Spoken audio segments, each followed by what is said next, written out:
Hey, it's Chip, Soft Wash Solutions, Clinton, Indiana. I'm going to show you real quick how to do your make your battery cables. I've had several people message me and ask me how I make the battery cables so that they've got good ends on them.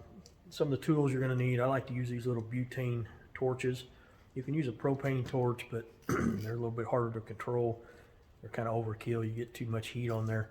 I kind of like these little butane torches. They're easy to use, especially out in the field. Make sure you're using a rosin core solder for electronics. Don't use the solder that's for plumbing. That's different. So you want to make sure you're using the right solder for electronics. What I like to do out in the field is I use a pair of vice grips so I can hang on to my lug ends. I'm not always going to have a vise available in the shop. And then I use these little copper ends. And the big thing is make sure that they're closed. They don't have the inspection window on the end. So just make sure they're closed so that they will hold the solder. Those are the basic tools that you need. And I'll show you here real quick how to do one of these, how to make one.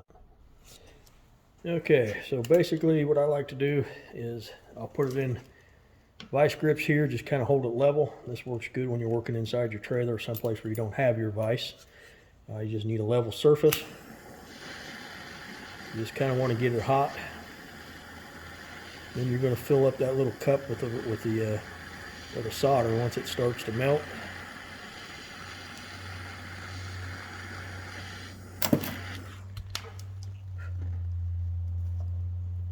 Dip your solder in there and it'll harden up pretty quickly.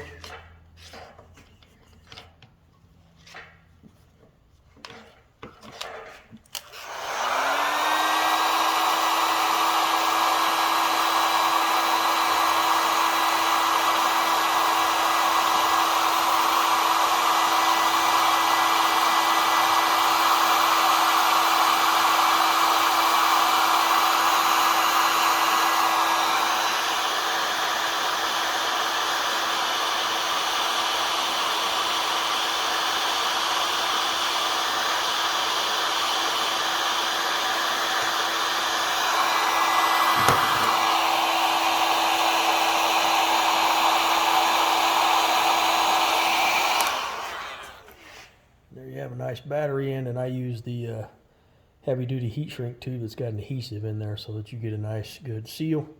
And now you have a good solid connector to put on a battery or in one of your lugs.